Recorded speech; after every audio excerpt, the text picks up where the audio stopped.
TNI urus demo, polisi kemana? Prabowo adu domba rakyat dan aparat. TNI semakin sering terlihat dalam berbagai urusan sipil. Mulai dari pengamanan demonstrasi, program makan bergizi gratis, Koperasi Merah Putih hingga ketahanan pangan.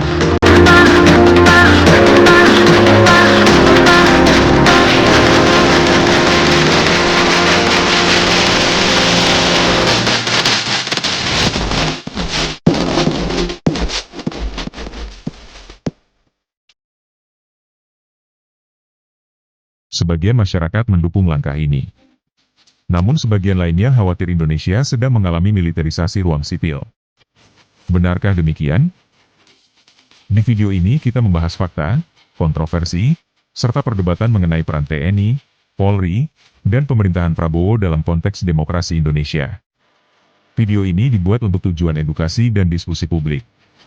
Mulai dari makan bergizi gratis, ketahanan pangan, hingga pengamanan berbagai kegiatan masyarakat. Lalu muncul pertanyaan yang semakin sering terdengar. Kalau TNI turun mengurus urusan sipil, polisi kemana? Dan pertanyaan yang lebih keras lagi. Apakah Presiden Prabowo sedang melakukan militerisasi ruang sipil? Isu ini memicu perdebatan panas di media sosial.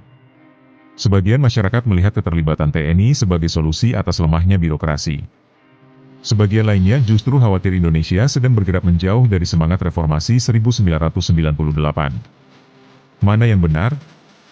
Mari kita bahas secara jernih. Kenapa isu ini muncul? Sejak pemerintahan Presiden Prabowo Subianto berjalan, keterlibatan TNI dalam program sipil semakin terlihat. TNI dilibatkan dalam distribusi program makan bergizi gratis. TNI juga aktif dalam program ketahanan pangan dan berbagai kegiatan pembangunan daerah. Di sisi lain, revisi UU TNI pada tahun 2025 memunculkan kekhawatiran sebagian kelompok masyarakat mengenai potensi perluasan peran militer dalam ruang sipil. Demonstrasi mahasiswa dan organisasi masyarakat sipil saat itu banyak mengangkat isu supremasi sipil dan penolakan terhadap kemungkinan kembalinya dui fungsi militer. Bagi sebagian masyarakat, ini mengingatkan pada masa Orde Baru ketika militer memiliki pengaruh besar dalam pemerintahan dan kehidupan sipil. Namun pemerintah membantah kekhawatiran tersebut. Prabowo sendiri menyatakan bahwa dirinya mendukung supremasi sipil dan menegaskan tidak akan menghidupkan kembali dui fungsi ABRI. Tetapi di lapangan, persepsi publik tidak selalu sama dengan pernyataan resmi. Karena yang dilihat masyarakat adalah semakin banyaknya tentara dalam urusan yang dulu identik dengan lembaga sipil. Polisi kemana? Inilah pertanyaan yang sering muncul. Jika demonstrasi adalah urusan keamanan dan ketertiban masyarakat, bukankah itu tugas utama Polri? Secara hukum, pengamanan demonstrasi memang merupakan kewenangan kepolisian. Namun dalam kondisi tertentu, TNI dapat memberikan bantuan kepada Polri sesuai mekanisme yang diatur perundang-undangan. Praktik pengamanan gabungan TNI dan Polri sebenarnya bukan hal baru. Dalam berbagai demonstrasi besar di Indonesia, personel TNI sering ditempatkan sebagai unsur bantuan atau cadangan keamanan. Masalahnya bukan sekadar soal kehadiran TNI. Yang dipersoalkan sebagian masyarakat adalah batas antara bantuan keamanan dan keterlibatan langsung dalam urusan sipil. Karena reformasi 1998 dibangun atas prinsip bahwa militer harus fokus pada pertahanan negara. Sedangkan urusan sipil ditangani institusi sipil. Ketika batas itu terlihat kabur, maka muncul kegelisahan publik. Adu domba rakyat dan aparat? Tuduhan ini cukup serius. Sebagian aktivis berpendapat bahwa penggunaan aparat dalam menghadapi demonstrasi berpotensi menciptakan jarak antara rakyat dan negara. Gila ya, uang pajak yang kita bayar setengah mati, malah dipakai buat bayar buzzer demo. Lagi viral di sosmed, kalau ada rombongan berbaju biru putih di patung kuda, yang diduga kuat adalah buzzer bayaran pemerintah. Mereka dipasang buat bikin narasi tandingan, seolah-olah rakyat mendukung semua kebijakan penguasa. Ini benar-benar penghinaan terhadap demokrasi.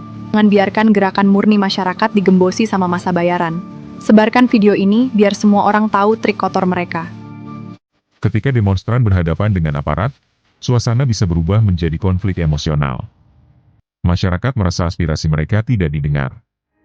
Sementara aparat merasa sedang menjalankan tugas negara. Akibatnya muncul narasi, rakyat versus aparat. Padahal dalam negara demokrasi, aparat dan rakyat bukanlah dua kubu yang saling berhadapan. Aparat adalah bagian dari rakyat yang diberi mandat menjaga keamanan.